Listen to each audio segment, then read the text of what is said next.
Hello everyone, my name is Bubb. I've been guiding for Wildland Trekking since 2008. Previous to that, my wife and I owned a small outdoor store in a mountain town where we sold camping supply, backpack supply, climbing gear, ski gear, clothing, footwear. So I've been using and selling gear for over 20 years, and today we're going to talk about the personal gear list.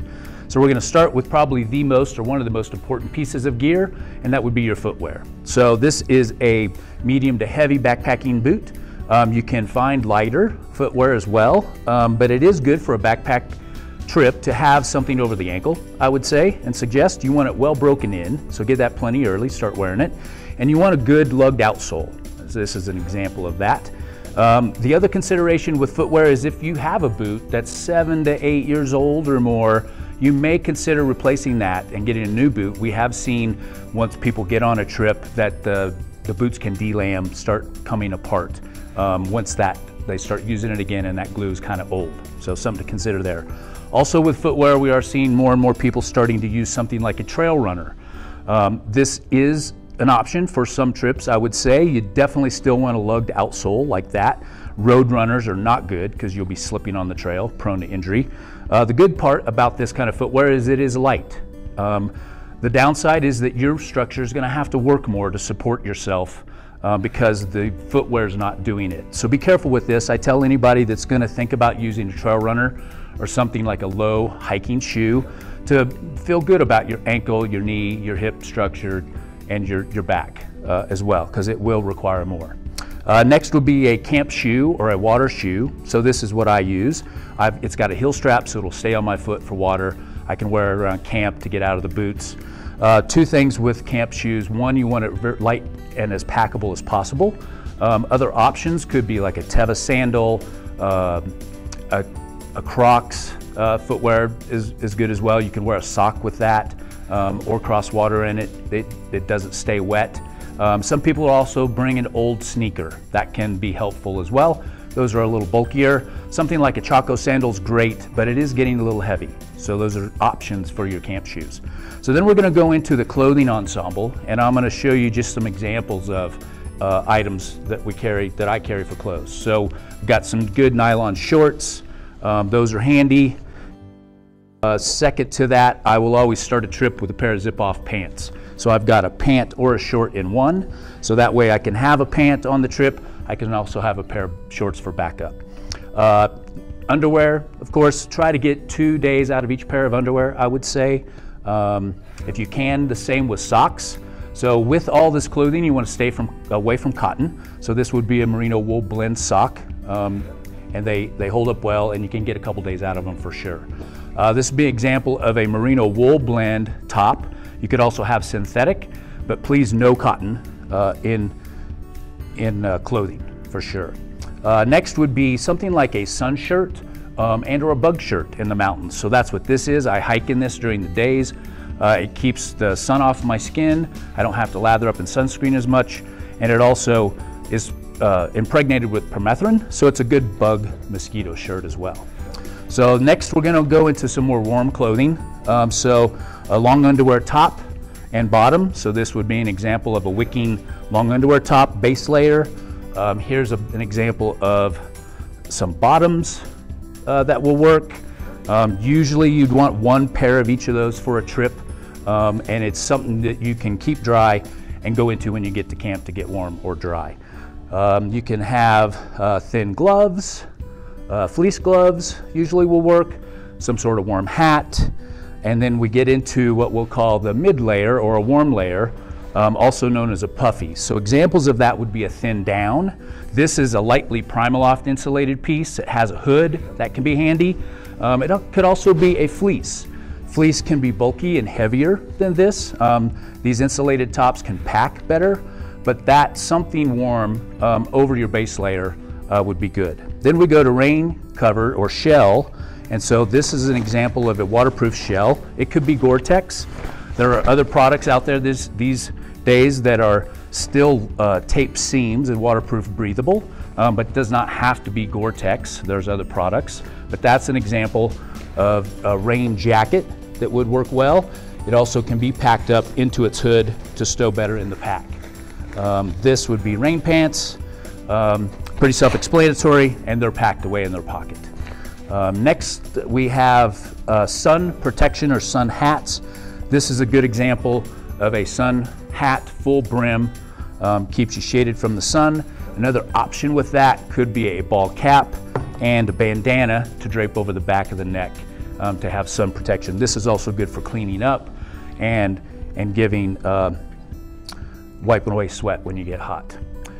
Next would be a bug net. That'll be handy certain times, mountain trips, and you'll want one of those for sure.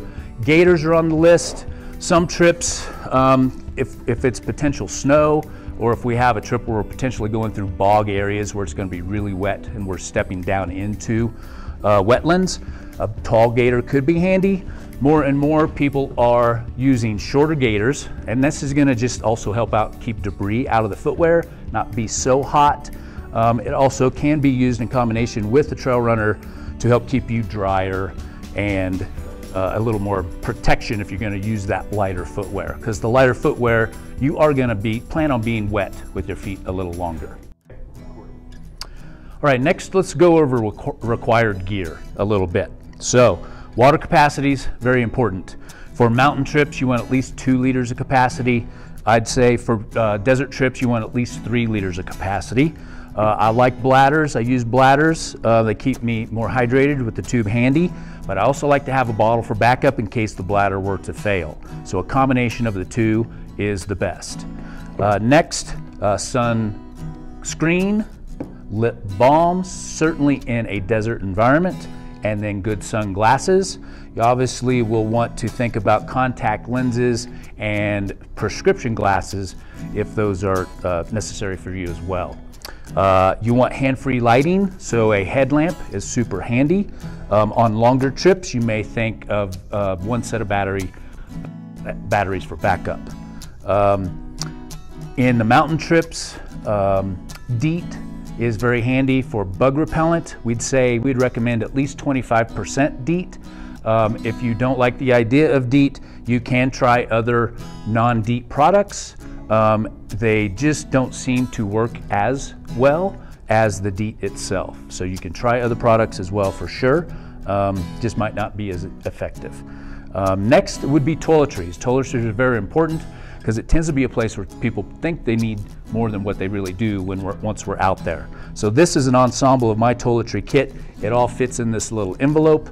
I have toothbrush, I have toothpaste, I have dental floss, I have a little bit of chafing balm, and then I have hand sanitizer. That really will all fit in there. On cold months, cold temperature trip, you may think about a little bit of lotion, because that can be handy for skin drying up and maybe cracking during the trip. Something about the size of this would be good and appropriate. Something you may use for the trip, not bringing more than what you need for the trip. Next, pillow is very important, I believe. What I do is I put all my extra in a stuff sack, then I put this fleece cover over, anything soft over that stuff sack, and then that's my pillow. Other good option for a pillow would be the blow-up kind. They pack down about the size of your fist, and then you blow them up, and you can have them any weight or any difference of inflation for your preference. So the pillows I try to stay away from are the ones that are synthetically filled and you try to compress them. They're just taking up more bulk and weight in the pack. So some more optional gear going to that. If you've ever needed a knee brace or an ankle brace for a previous injury, this is an example of something that you could bring. The guide will also have a first aid kit as well. But anybody with previous injuries, not a bad idea to bring that on a backpacking trip. Something to read at nights. The guide will typically always have a guidebook as well and a map, but something of this size would be appropriate, I'd say, for reading. Notebook, journal. Some people are bringing a little bit of something to write in about the trip. And then a lot of people ask about camp towels. So say we have a trip where we're going to be swimming. Swimsuits we're typically using our hiking clothes, getting them wet. That's also refreshing them. If we have a hot springs en route, sometimes females particularly may want a swimsuit top or a sports bra, whatever you're comfortable with, being in the water for a period of time. But camp towels, it should be, if you use something, it should be something about the size of this, not a full body towel, and it packs into something like that. That'd be a good example if you think you need a pack towel. Lastly, pictures are important. You're going to some very beautiful places on your trips. Most people these days are using the camera on their phone. The phone might not be good for anything else where we're going, but they do take good pictures. If you do plan to bring a camera such as this, that is fine, but try to compensate in all the other personal gear list for the weight and bulk of this, because this will add up. And think about how good your cell phone does take pictures, I would say, because once on the trail, you're going to wish that pack was lighter.